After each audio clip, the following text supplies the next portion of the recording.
Alors, dans le présent exercice, on nous demande de calculer la pulsation propre d'oscillation d'un système mécanique constitué d'une masse M, considérée ponctuelle, accrochée à l'extrémité d'un fil inextensible de masse négligeable. L'autre extrémité du fil est accrochée à la terre, on sait, par l'intermédiaire d'un ressort de constante de raideur K. Alors le fil est enroulé autour d'une poulie de masse, un disque plein de masse grand M et de rayon R, tournant autour d'un axe fixe passant perpendiculairement à la page par le centre de masse de la poulie en haut. Alors on vous demande de calculer la pulsation propre d'oscillation. Bien sûr, les frottements sont supposés négligeables. Alors, pour la solution, on doit commencer par l'état d'équilibre.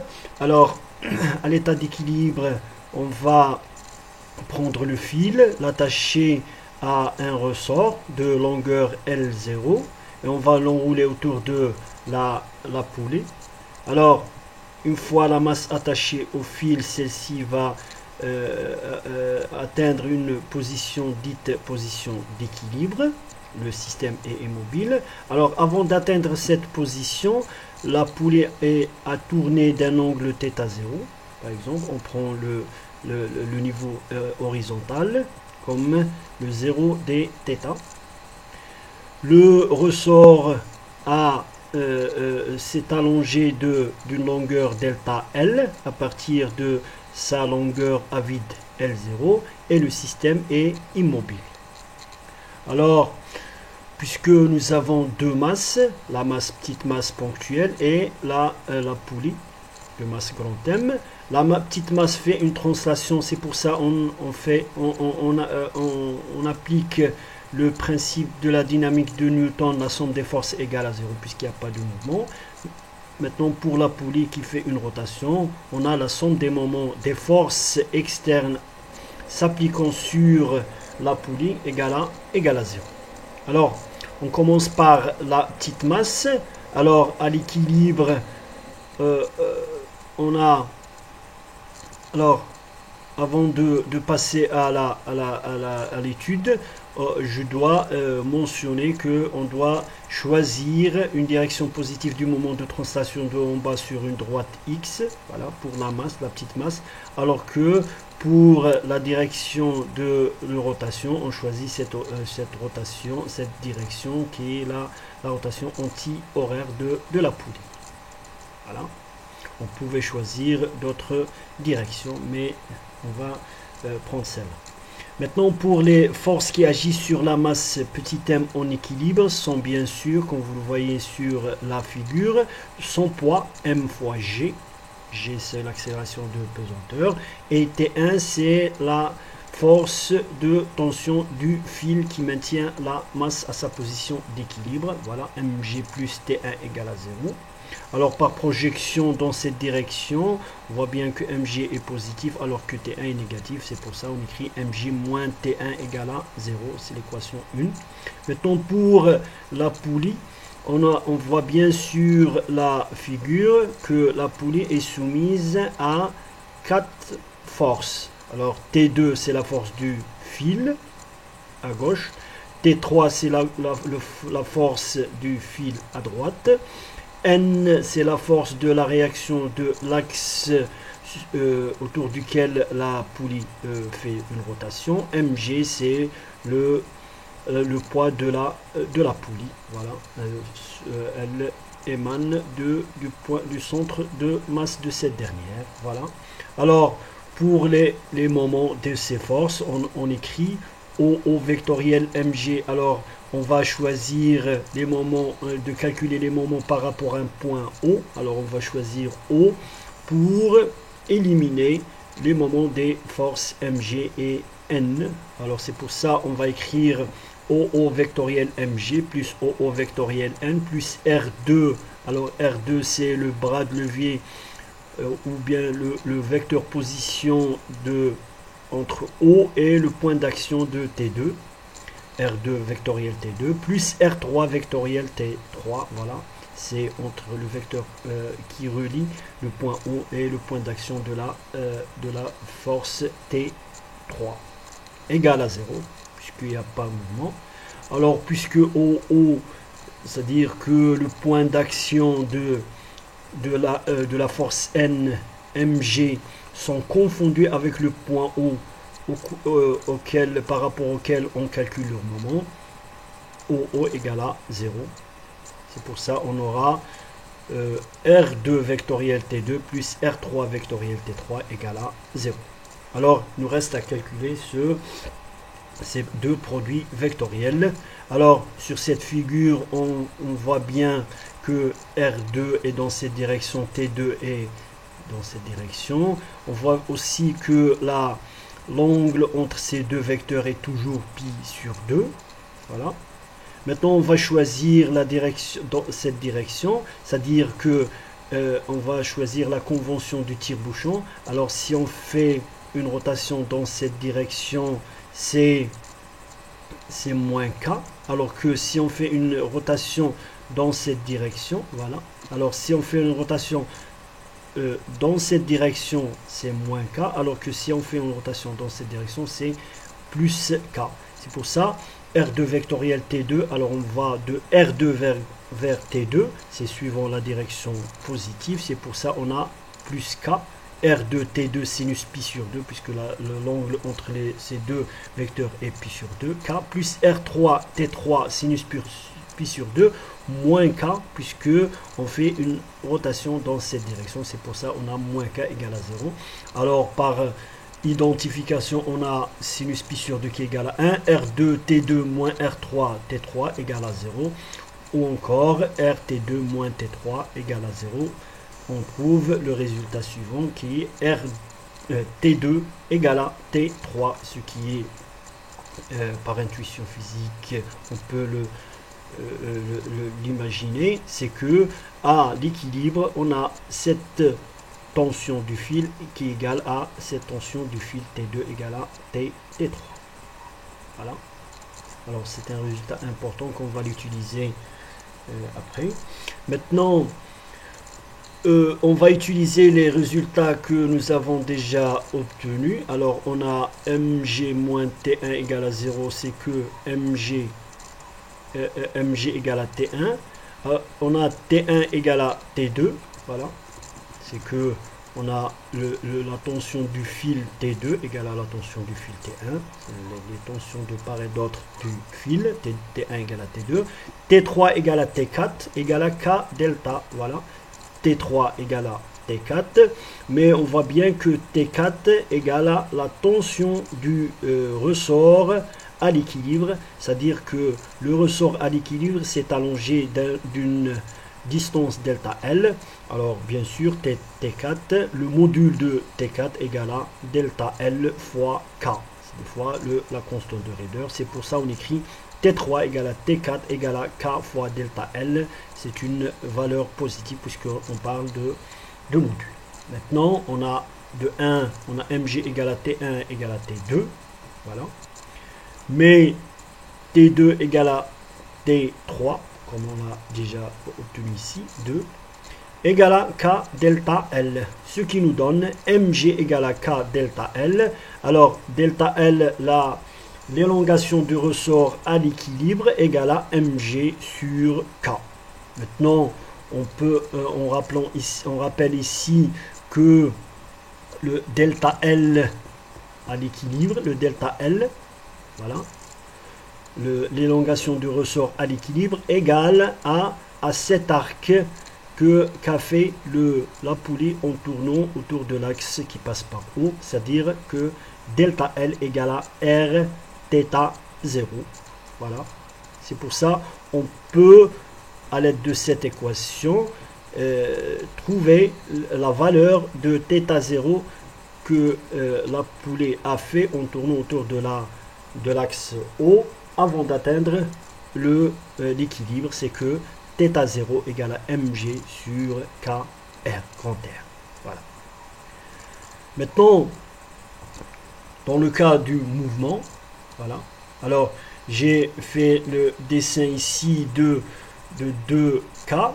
c'est-à-dire le cas où le système est à l'équilibre, et le cas où la masse est en mouvement à un instant donné, c'est-à-dire j'ai pris une photo du système à un instant donné. Alors ça va nous aider à faire l'étude de ce système en mouvement.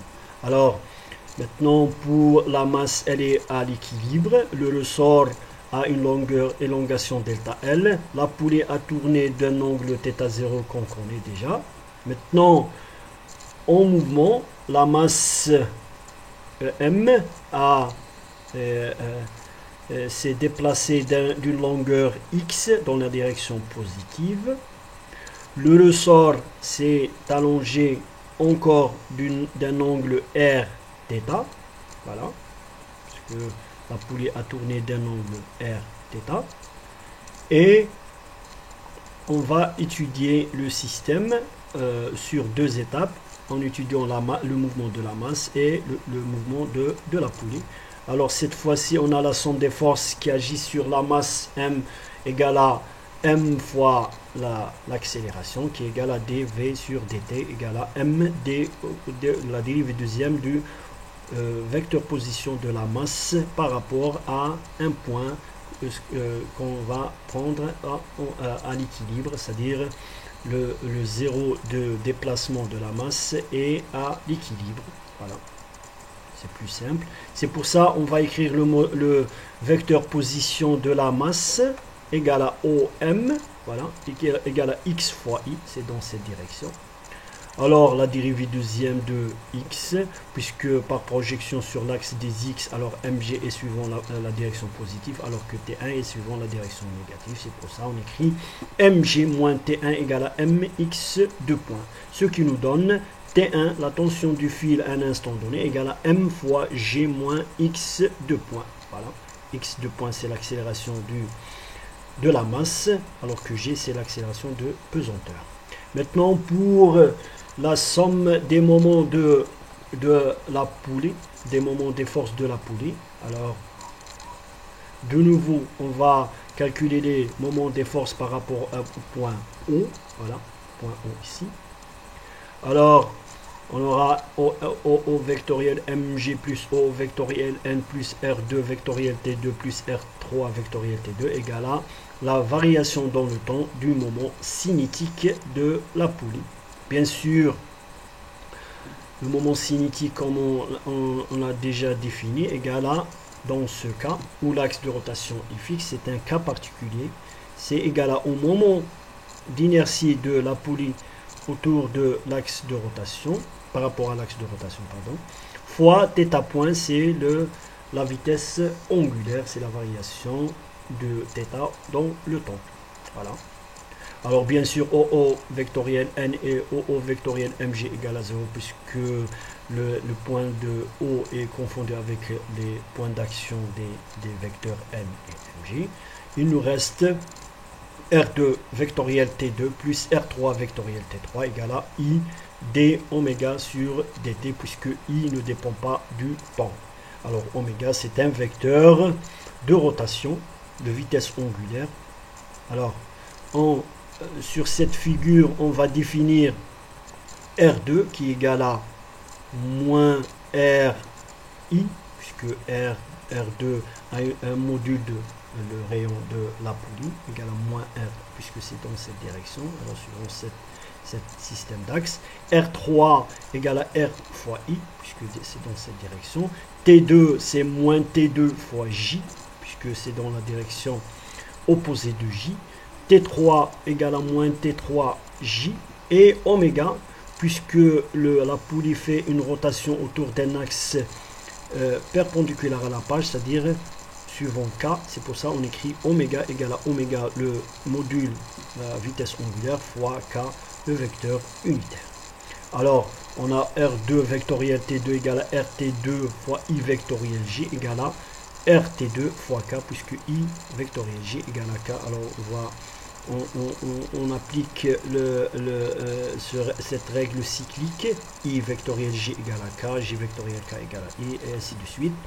Maintenant, pour R3 vectoriel T3 égale à moins RT3 I vectoriel J qui est égal à moins R T3 fois K. Alors en remplaçant dans cette expression, dans cette équation, on trouve R fois T2 moins T3 fois K égale à I fois θ2 point fois K. Encore par identification, on aura RT2 moins T3 égale à I fois θ2 point. Alors, on va rappeler ici que contrairement au cas d'équilibre où on avait T3 égale à T2, voilà, dans le cas où à l'équilibre, on avait T2 égale à T3, voilà, dans le cas d'équilibre, cette tension égale à cette tension. Alors, contrairement à ce résultat, dans le cas du mouvement, on n'aura pas ce résultat, puisqu'on a RT2 moins T3 égale à I fois θ2 point qui est différent de 0. Puisque T3 sert dans ce cas, c'est-à-dire dans le cas du mouvement, à faire tourner et la poulie et la masse M. C'est pour ça qu'il n'est pas égal à T2. Alors d'autre part, le fil est inextensible, c'est-à-dire que tous les points du fil auront le même mouvement, car soumis à la même tension. C'est pour ça T1 égale à T2. Alors, en plus, on a T3 égale à T4. Voilà. T3, on a T3 égale à T4. C'est le même fil. Alors, T3 égale à T4 va impliquer que, puisque T4 c'est la tension du ressort, égale à K fois delta L plus R θ, puisque le ressort s'est allongé pour arriver à l'équilibre d'une longueur delta L. Maintenant, en mouvement, il s'est allongé encore d'une longueur R θ. Voilà. Vous pouvez voir sur la figure. Voilà. Il s'est allongé de delta L, puis en mouvement, il s'est allongé encore de R θ. C'est pour ça on rajoute ce terme. C'est pour ça. Voilà. Alors, R θ égale à K delta L plus X. Alors, pourquoi on a remplacé R θ par X? Parce que le fil est inextensible. Alors, je donne un exemple, un contre-exemple, c'est-à-dire si on avait un ressort entre la masse et la poulie, la relation explicite ne tient pas. Voilà. Mais dans ce cas où le fil est inextensible, alors la distance parcourue par la masse est elle est égale à l'arc que fait la poulie en tournant autour de l'axe O. C'est pour ça qu'on a la relation explicite R θ égale à X. Voilà. C'est pour ça on a de la relation 3. Voilà la relation 3 qu'on vient de... voilà, la relation 3. Alors T1 égale à mg moins x 2 points. Voilà. De 4. Voilà. RT2 moins T3 égale à I θ 2 points. Voilà. Et de 5. Alors 5, on a T1 égale à T2. Et de la relation 6, T3 égale à K delta L plus X. Alors, après réarrangement, en remplaçant dans 4, voilà, on aura cette expression R fois mg moins mx 2 points moins K delta L moins Kx égale à I θ 2 points. Alors, on sait qu'à l'équilibre, on avait déjà mg moins K delta L égale à 0. Voilà, à l'équilibre. Voilà, à l'équilibre, on avait mg. Voilà. Voilà, mg égale à K delta L ou mg et moins K delta L égale à 0. C'est pour ça on va l'utiliser dans cette expression pour simplifier cette expression, c'est-à-dire mg moins K delta L va disparaître et on se retrouve avec l'expression R moins mx 2 points moins Kx égale à I par rapport à 0 bien sûr, θ 2 points. Voilà. Alors, sachant que pour un disque plein, alors j'ai oublié le S ici, plein tournant autour d'un axe passant par son centre de masse, le moment d'inertie est donné par 1 demi de mr au carré. Voilà, en remplaçant ici par 1 demi mr au carré, et en remplaçant aussi r θ par x sur r, parce que on peut étudier le mouvement selon x ou bien selon θ. C'est pour ça on doit remplacer θ par x. Alors θ, la dérivée deuxième de θ point égale à x de point par sur r, puisque r ne dépend pas du temps. Alors en remplaçant dans l'équation, on retrouve cette expression. Voilà. Alors après réarrangement, on a moins k rx égale à r fois m plus grand M sur 2 x de point. Ou encore cette expression, avec, bien sûr, en divisant par m plus m sur 2, on se retrouve avec cette équation différentielle. Alors ceci est une équation différentielle linéaire du second ordre homogène à coefficient constant, bien sûr. Dont la solution s'écrit sous la forme, bien sûr, c'est un classique des équations différentielles, a cosinus oméga 0 t plus alpha. Bien sûr, avec oméga 0 et la pulsation propre du système qui est égale à racine de k sur m petit m plus grand M sur 2. Bien sûr, A et alpha seront définis par les conditions initiales. Et bien sûr, la période propre d'oscillation, c'est 2π sur oméga 0 qui est égal à 2π racine de m plus grand M sur 2 sur k. Merci.